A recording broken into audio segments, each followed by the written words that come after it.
좋은 하루를 허락하신 하나님께 감사드리고요. 오늘 금요일 아침 우리 또 말씀 묵상의 시간을 통해서 오늘 한 날도 또 승리하는 시간들이 될 수 있기를 바랍니다.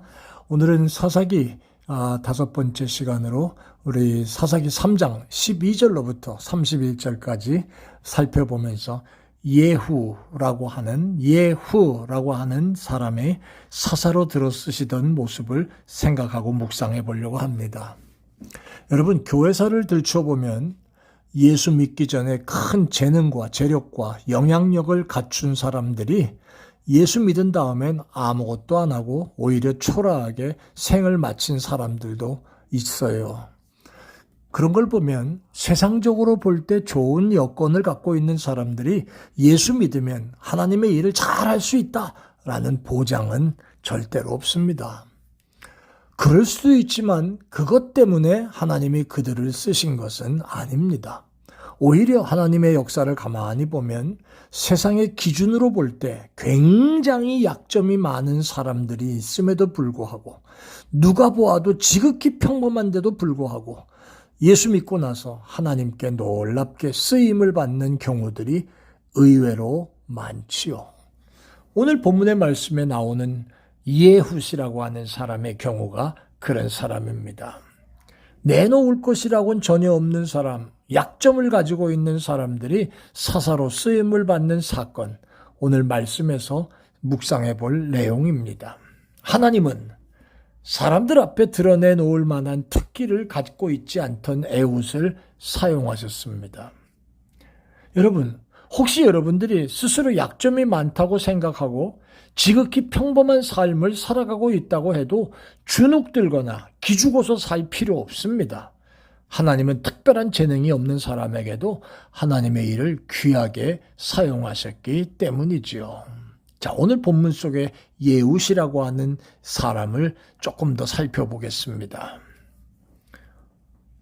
이스라엘이 온니엘 밑에서 40여 년간 태평 세월을 보낸 후에 또다시 하나님을 망각하는 4가지 패턴 속의 첫 번째, 또다시 잊어버리고 죄짓고 망각하고 타락해가는 그런 모습이 나옵니다. 하나님은 이스라엘의 자손의 악을 보시고 이번에는 모압 족속을 들어서 이스라엘 백성을 치게 하셨습니다. 그래서 이스라엘 백성들은 모압 왕 에글론이라고 하는 그 치하에서 18년 동안 압제를 당했죠. 그 와중에 이스라엘 백성들이 하나님께 부르짖음에 15절 말씀에 보니까 하나님께서 그를 위하여 한 구원자를 세우셨다. 사사를 또 세우시게 되는 겁니다. 하나님이 세우신 사사의 이름이 에훗입니다.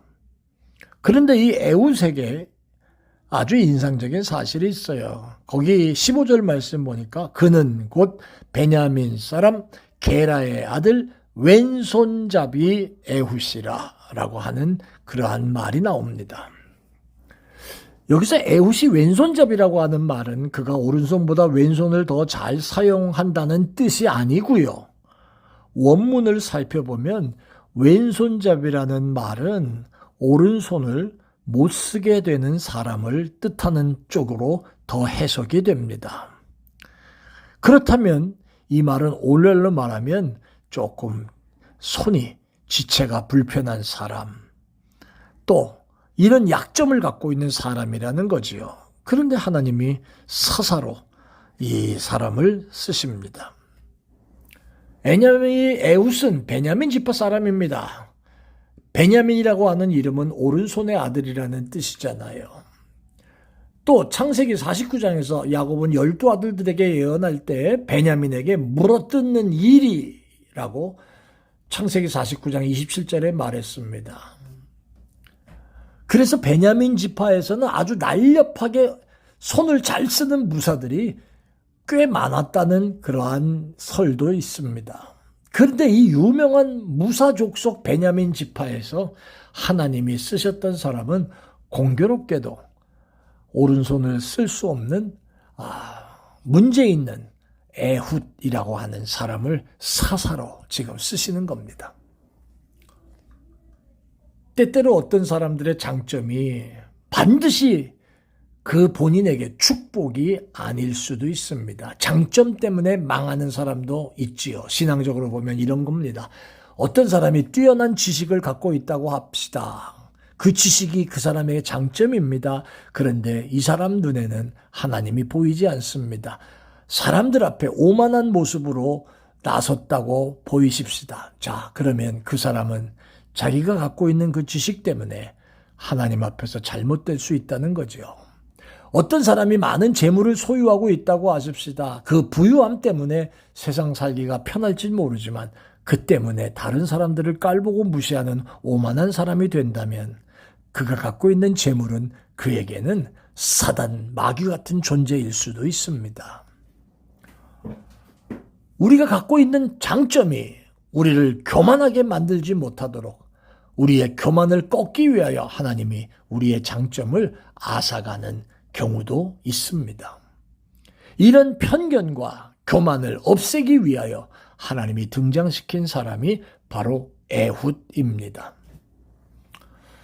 사도 바울 여러분 잘 아시죠? 사도 바울은 고린도 후서 12장 말씀 보니까 사도 바울도 완벽하지 않네요.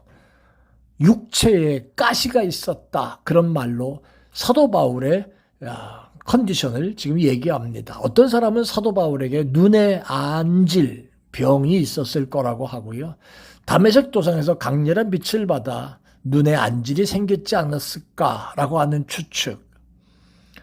또 어떤 사람은 간질이었을지도 모른다. 뭐 이런 학설도 있습니다. 안질이든 간질이든 사도 바울에게 난치병이 있었다는 것은 분명합니다. 그래서 사도 바울도 그것 가지고 하나님 앞에 열심히 기도하죠. 하나님 고쳐주세요. 고쳐주세요. 이거 좀 고쳐주세요. 열심히 간구해도 그때마다 하나님은 바울을 고쳐주시는 것으로 응답하지 않으셨습니다. 그냥 말씀하시길 고린도후서 12장 9절에 응답이 이겁니다. 내 은혜가 너에겐 좋게 라고 하는 말입니다. 사도 바울은 하나님이 왜 이렇게 내 병을 고쳐주시지 않고 은혜가 족하다고 하셨을까 하고 묵상하던 끝에 그 이유를 발견했습니다. 그것은 바울이 이미 받은 은혜가 크기 때문에 너무 교만하지 않게 하시려고 육체의 가시를 그냥 두셨다는 것을 바울이 깨닫지요.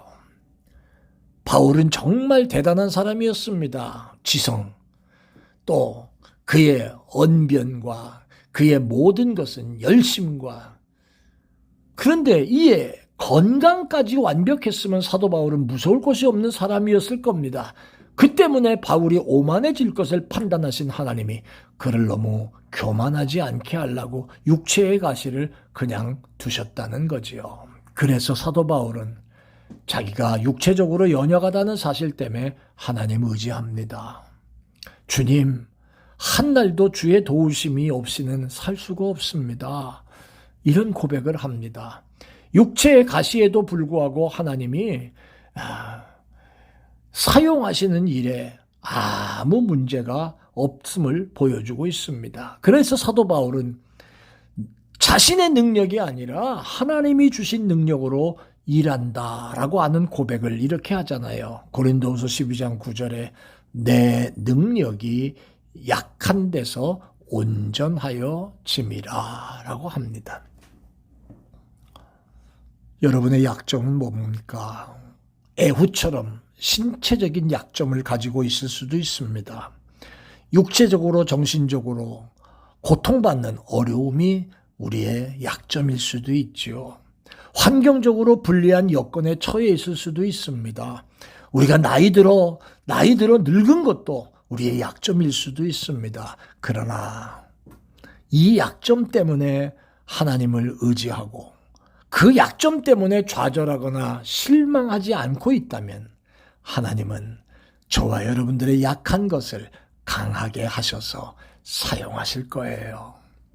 오늘 예훗의 모습을 보면서 하나님의 말씀을 기억하고 나 자신을 돌아보는 귀한 시간들 되시길 바랍니다. 여러분의 약한 거 하나님의 손에 잡혀 강하게 만들어 사용하시는 하나님을 기대하고 승리하는 여러분들 되시기를 바랍니다. 은혜로우신 아버지 하나님, 복된 시간, 좋은 하루, 예후시 비록 사람들이 보기에는 손을 쓸 수 없는 어리석은 자라고 할지라도 하나님은 그 약점까지도 다 붙잡으시고 이스라엘 백성을 이끌어가는 지도자로 세우신 것처럼 하나님, 나의 약점 때문에 주저앉지 않게 하시고 나의 약점 때문에 하나님을 더 의지하며 하나님께 달려나간, 하나님이 나의 약한 것까지도 붙잡고 강하게 만드시고 사용하시는 하나님이 되실 것을 확신하는 종들 되게 하여 주옵소서. 감사합니다.